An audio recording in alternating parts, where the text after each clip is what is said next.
Hello, I'm Chris Spence, and this is how to create a tabletop game campaign of your own. Firstly, if you are watching this video, you have probably already chosen a game that you wish to play, so I will be skipping over any steps involving that. So the first step then is to talk to your players about what type of game they want. For example, do they want a sandbox game where there's no set goal and they just get to explore the universe that you've crafted or have chosen? If they do want a story, what kind of story do they want? A fighting story, a non-fighting story, a combination of both, a political intrigue story, a spying story, so on. And also, what kind of inter-party dynamics are acceptable? Are the player characters allowed to hate each other? Can the characters rob from each other? Can they attack each other? And so on. Next is to create the players' characters. This is covered in a separate how-to video, but for the purposes of this, at least make sure that you're doing it in a group, or at least with the guy who is going to be running the game, you. And make sure that other players are informed of what each character is, so that they do not duplicate by accident.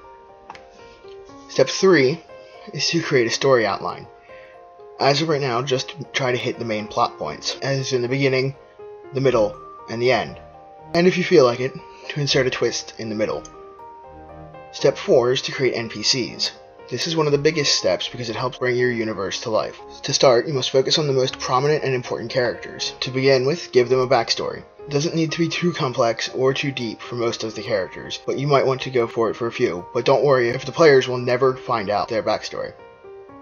Next, give them a voice. This helps differentiate each character that they interact with, and it helps so that they don't forget or mix up two characters. But if you can't or won't do a voice, special vocal patterns or vocabulary is a good replacement. For example, making sure a character never uses contractions, or constantly refers to the players as their friends. Next, give them quirks. Small little things that separates them from a normal person. Do they constantly rub their goatee? Do they always tilt their hat when they talk to somebody? So on. Give them motivations for what they do and what they want to do, and give them plans that they enact throughout the course of the game, so that the players aren't the only ones doing anything in the world, making it appear much more lively.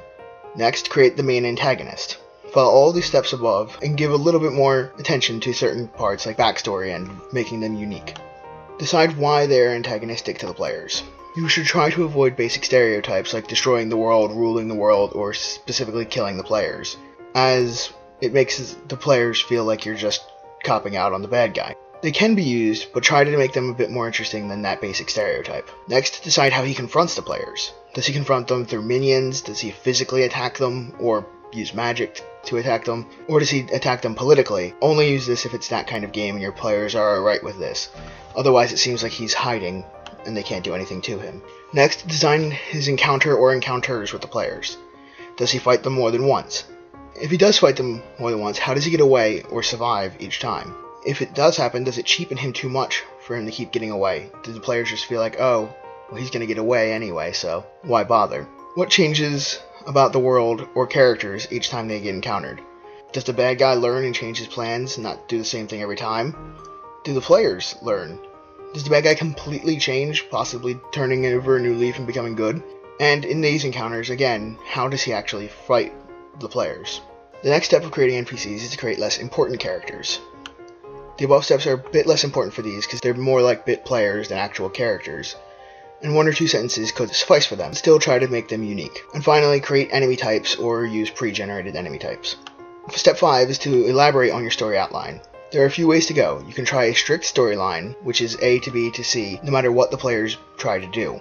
Another way is a loose storyline. You still plan for A to B to C, but players' interactions and choices might change the way the steps go, possibly completely changing the story along the way. Another way is no storyline, no planning, either doing the whole thing impromptu or having a sandbox campaign. And make sure to include things that challenge each player and include character backstories. Some people include backstories like families, enemies, hometowns, and alliances, and etc. So that way you can include these to make them feel that they didn't waste their time on choosing and making these things. Finally, just begin playing. That's all. Hope you have a fun game.